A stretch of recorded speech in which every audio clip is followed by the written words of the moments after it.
going up. We going crazy. Going bonkers. Produced by Ziggy. Zay Ticky. Believe that. It ain't peaches, it'll deceive you, boy, believe me. What you know about a jungle made with nothing but semen. No creepy crawlers, just heathens that prey on your weakness. Smell the slightest hint of fear, understand that you'll eat it. Gang bangers that greet your test on their face like Weezy. Pouring milk by the ounce, walking around looking sleepy. I'm from a town, no integrity, a broken city, disrupted. I know niggas who once were real, who now turning into subs. When it comes to murder, it's nothing. Rallos get pulled over scuffles. Bumpy road around this motherfucker, your life means nothing. It ain't peaches. Niggas walking around with no feelings, with a chip on their shoulder, saying the world don't feel us. Trying to earn them some millions so they can split with they niggas. I know cats that died broke because they lost all ambition. When it comes out to get.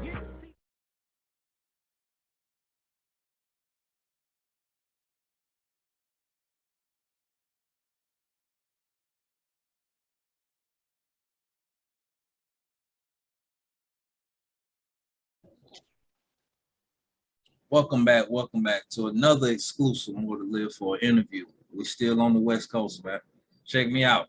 We got a good one tonight, man. We got a special guest. I want him to introduce himself, and we're gonna keep it rolling, man. How you doing, man? Appreciate you, bro. I'm blessed. JITA. JITA is an acronym, GITA. For gratitude is the attitude. My name is Spotted Loke, the most Easty, Bangadocious, Bay Machiavelli, VJ Keyway. I got a few extra handles I've been collecting here lately. But yeah, he is ISC, man. I appreciate the invite to the platform. Oh yeah, definitely, man. Definitely spreading positivity, man. But also, just shining the spotlight on different cultures, man, that people might not, people where I'm from might not get to see every day. So, so before we get, too deep in the interview, could you tell my viewers, I know you got a huge following yourself, but for my viewers that may not be up to speed, could you tell them a little bit about yourself? Where you from, how you grew up, and I'm using that term carefully, where you from. I mean that more in a geographical term. Okay, I'm from Southern California in general. I grew up in between Compton and Watts as a child out here.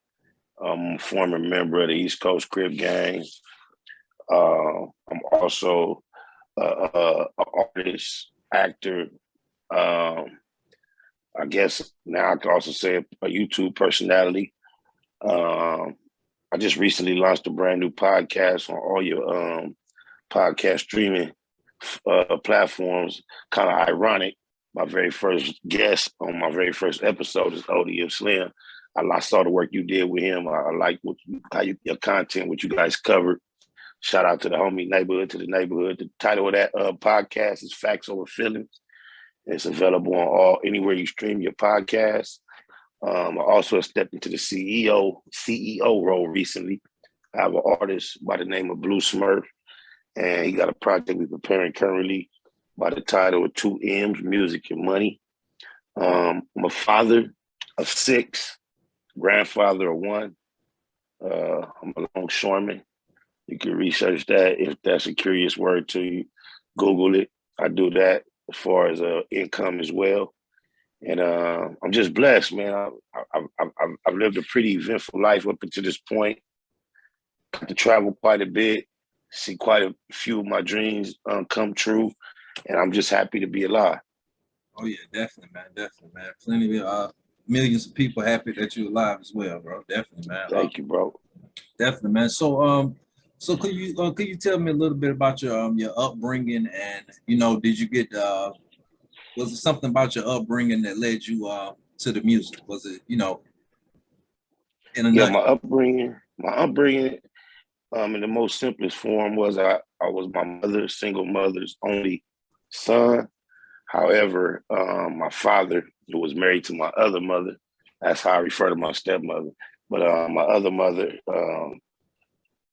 he lived in the South Central, East Side, South Central, like Watts area. My mother lived in Compton. So my primary caregiver was my mother. However, I did have a father that was active in my life from day one. And I had older brothers. And the effort that my mother made to shelter me and bring me up as square as possible, that energy wasn't present at my father's house. So although my mother wasn't a hundred proof in her efforts, it's of course it was still some exposure to the environment, staying in Compton and living with her. When I got to my father's house, the effort to try to like go against that energy was almost non-existent. I was running with my brothers who was running the street. So, I'm sorry. But my mother did. I want to make sure I answer your question totally. I'm sorry. My mother did go put in a lot of effort to try to ensure that I did not take a route of destruction and all that. But I don't know. I've always been a mischievous child. And that sense of mischievousness eventually led me to being a full-blown fool in the streets. Understood, definitely. So I kind of want to fast forward just a little bit. So, being that I'm 37, I know you got me by a few years, the generation right above me, that's what we refer to your age group as. So, during your high school years, could you take me back to your high school years, and what music, you think was very influential around that time? Well, if I think of high school, was a number of artists that I appreciated, was exposed to at that time. But the number one name that comes to mind is Ice Cube. If I had to just like generally think about the voice that provided the most influence for my high school years, I would say was Ice Cube. Because I can recall being in class. You're a bit younger than me. I'm not sure if you're familiar with Walkmans, but I can remember having a Walkman in class, which was like a music player hidden in my clothes.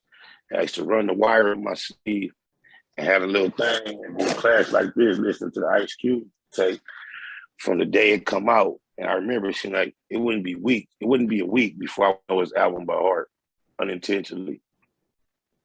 Oh yeah, I definitely can relate to the whole Walkman class. Now, Walkman, get out. Yeah. My 80s baby. So I caught some of that. I caught some of that technology. What you know about the Walkman? Listening to them rap niggas that rap fast like Bone and don't know what they say until your batteries get low. That shit get to dragging and everything get clear. Oh, yeah. Twister was one of them too. Twister 2, yeah. I know exactly. You like, oh, that's what he said. Right? Yeah. Yeah. Oh yeah, man, definitely. So being that in South Central Los Angeles, did you because I'm pretty sure you guys were, I know he probably was a bit older than you, but did you have any type of friendship with the late Tupac? I didn't. I was like, I don't want to get ahead of you in your interview, but I spent some time on the road with Suge Knight after Tupac actually got there, but I never got a chance to meet Tupac. I did not. I've got an opportunity to work with quite a few people that worked with him pretty closely. The Outlaws and Big Sight, rest in peace. However, no, I never really got to meet Tupac. Okay. Thanks. That's something that, me personally, that I always wanted to know. So did you have, I think you were kind of getting into it, but did you have any dealings with Death Row, like in the mid 90s during their reign of supreme during those years? No, not during those years. I met Suge. I paroled in 99. I think he got out of prison in 2000. And I met him in 2000, and it was no longer Death Row. He was rebranding it The Row. I think he had no choice based on legal situations and ownership. So I was a part of the movement that was called The Row. So it was like the last attempt to resurrect what once was a dynasty that wasn't quite successful. But I did benefit from some experience and exposure overall. I got to work close with the late, great Lisa Left Eye Lopez, rest in peace, God bless her soul. Eddie Griffin's also another legendary entertainer that I benefit from being able to collab with by my time at the Row. Corrupt Young Gotti, another legendary individual. Gangster Red from the Mighty Booyah Tribe, rest in peace. Another person I appreciated crossing paths with. Crooked Eye became one of my peers. I was exposed to Ray J as a peer for a period of time. Miss Chalet. The list goes on, but there was a number of people that I could appreciate having the opportunity to become familiar with at that time in my career or my life because of being at the Row. Okay, so let me ask you this. So was it there, with this exposure is I don't remember, I can't really I don't want to speak on something that I'm not correct about. So I'm asking, was it during those times, during that era, is that when you came accustomed to Dr. Dre, or did you guys already have some type of friendship? You'd be probably surprised to know. I guess obviously you would be shocked to know. I've never met Dr. Dre to this day in my life. Okay, so that leads into my next question.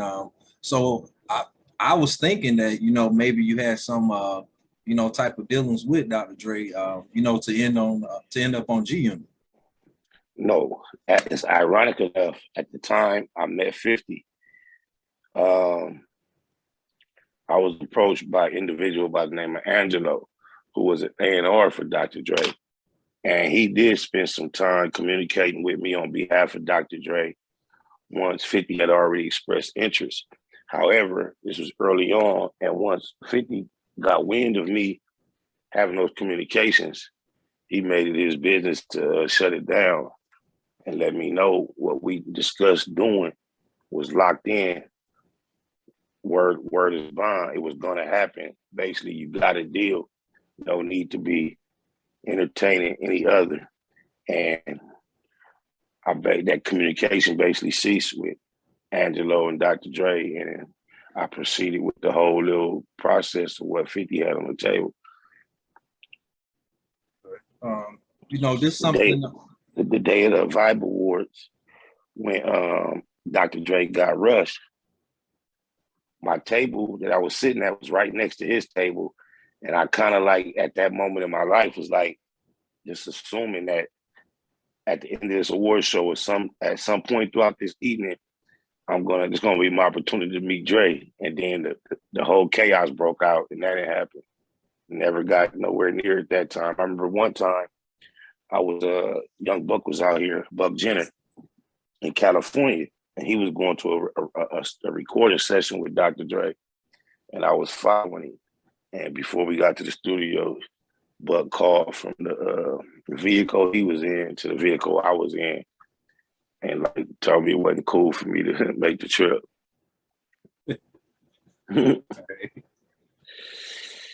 Oh, my mama. Oh yeah, man, definitely. Us people on the East Coast, man. In my generation, like I said, I'm late 30s, so from the outside looking in, and it's just something that I want to gain knowledge of. From the outside looking in, when you came to G Unit, it seemed like it was some street politics involved. Like I said, it's just me from the outside looking in, and a lot of people that I know that feel this way, because like when you came in, it was like, all right, they had a situation with Game, now he's gone, and now somebody else from LA, but the opposite of what he is. So that's just if you could clear that up for me and a few close friends of mine. Well, I can't really speak to the intentions of the individual who had to make it happen. Right. I could see why someone would speculate that. And I will say this. I do believe there was an interest in having some balance. So I'll say that makes sense. Okay, definitely. They had already did that, and I believe that there was some interest in the opposite side of that spectrum in general. Yeah. So with everything, with all those years that you had, dealing with that whole environment, the whole East Coast, the whole New York rap scene, do you consider that maybe, and I'm asking, not judging, do you consider that the height of your career, or the things that you did before that, or what you're doing now? Us definitely would have to be considered to some degree or from a certain perspective, the height when it comes to exposure or being on a certain status or sitting next to people who have accomplished a certain amount of accolades within the industry. But when it comes to peace and satisfaction and contentment, I'm more at peace and contentment now currently that's not even a cloud in my brain of trying to figure out how it was going to work out when I had so little control over it. I appreciate where I'm at now and just in general versus being caught up in the chaos of trying to be happy in a situation I was invited to. This is not a situation I went out and established for myself based on my desires. This was a situation that was extended toward me just based on somebody observing my talent. And I tried to receive the invite, but the trip just wasn't what I was up to par, and it caused some unsettledness, you know. And without that, I've pretty much maintained a sense of joy, happy, excitement, and elation in my life without that ever being a part of it. So the gifts and the skills have always been with me. I do appreciate the journey, but, you know, I don't know. Sometimes I think I could have did without it. Right. Respect that. I definitely can respect that. And like you said, man, piggyback off something that you said, man, what you're doing now, you know, the fact that, you know, I got this opportunity to do this with you, and, you know, I kind of had this opportunity was presented to me through what you're doing now. So, you know, I just kind of definitely want to take time out to shout out what you're doing now, because I'm really digging the content, man. And, you know, your reaction videos, man, the few that I've seen you do, man, they've been pretty cool too. So I kind of want to know, is that a lane that you see yourself, you know, pursuing more, doing reaction videos, or it's just kind of most definitely. Like you asked me about the height or the peak. I have a public presence now that I appreciate far more than I did to the public presence that was established by being affiliated with G Unit.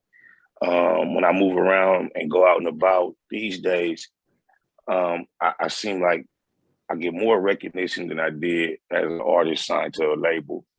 And I appreciate the recognition more so because it's all about something I'm doing, something I've created, not being affiliated with someone else that's already viewed a certain way, and people being interested in seeing you or meeting you based upon that, but they have a direct connection with not only me as a person, but my personality, my lingo, my thought pattern. And typically I tend to bump into people that appreciate it for the most part. And I appreciate that to a greater sense than I did being somewhat recognized for being affiliated with some other niggas. That has a value, but there's a far greater value in my opinion, when it's about something you built totally from your own. Definitely, I definitely can respect that. One quick question that I kind of wasn't planned, but it's something that I kind of already know the answer to, but I just want my viewers, you know, to know too. So, could you tell me the relationship, the friendship that you had with the late Nipsey Hussle? How that was? Rest in peace to late great neighborhood Nip, the Crip, Keyway Christ. Yeah, one of my closest friends, my brother, my ace Kum Boom, my comrade, is a person by the name of Rare Rest Tarzan Puto. And in the early 2000s, he introduced me to Nip way before any bit of fame. And so therefore he was someone that I knew. He was just a partner of a partner. I met him a couple of times. And then as he began to like really take his rap grind serious, I had secured the deal with G Unit. So I remember reaching out and getting him to the studio, and the fact that he has passed now and just reflecting on his whole life, or his whole experience, his whole career. It appears that I do have, if not the first rap video that he was in. I think it's a feature on one of my records. I could be wrong. There may be something that exists that he did right before, but if I recall correctly, I was blessed with the opportunity to put him in his first rap video on a record called Come Smoke One With Us. And he said some pretty prophetic things in that record. One of them, we say we from LA where we do walk-ups and don't respect drive-bys. Considering that how his life was lost, that gives me chills every time I hear it.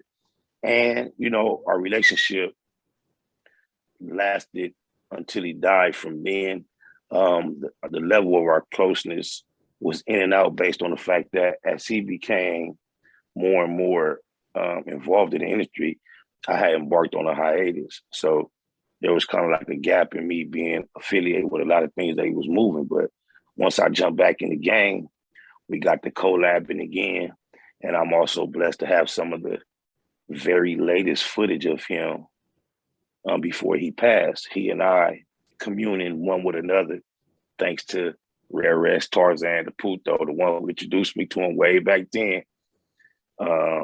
decided to turn the camera on at a time where it was real awkward, where I was thinking like, man, why is you turning this fucking camera on?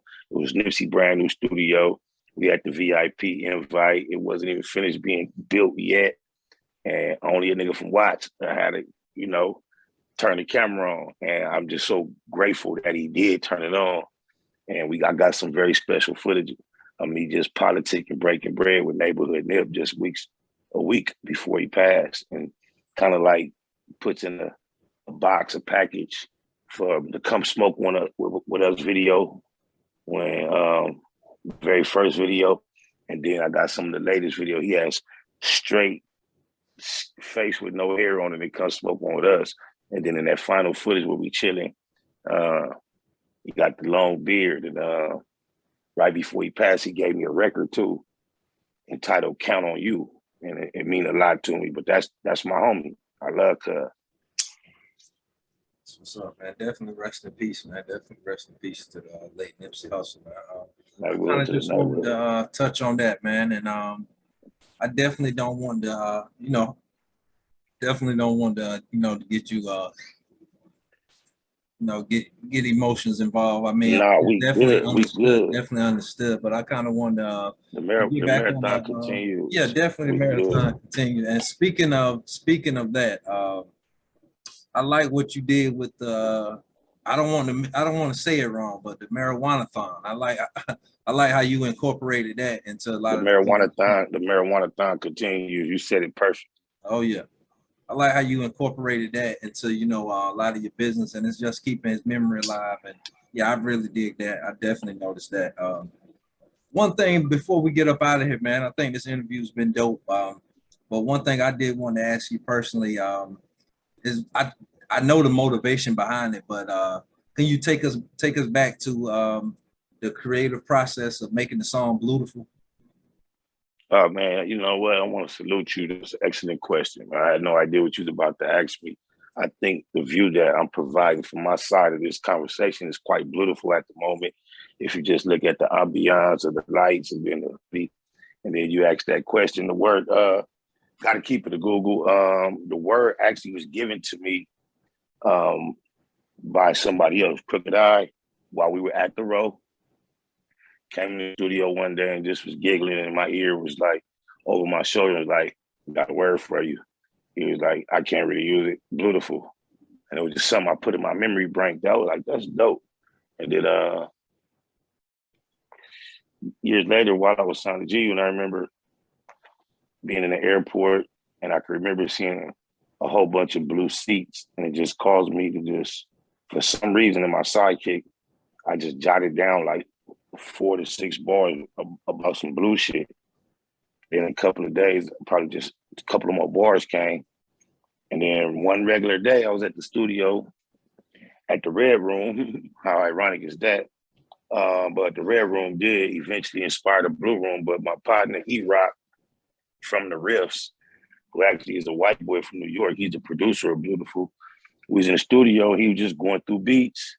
And I swear to God, as soon as he played that beautiful beat, my mind went straight to those blue lyrics in my sidekick. I grabbed it, like, ooh, bam. So that's where the inspiration from it came from.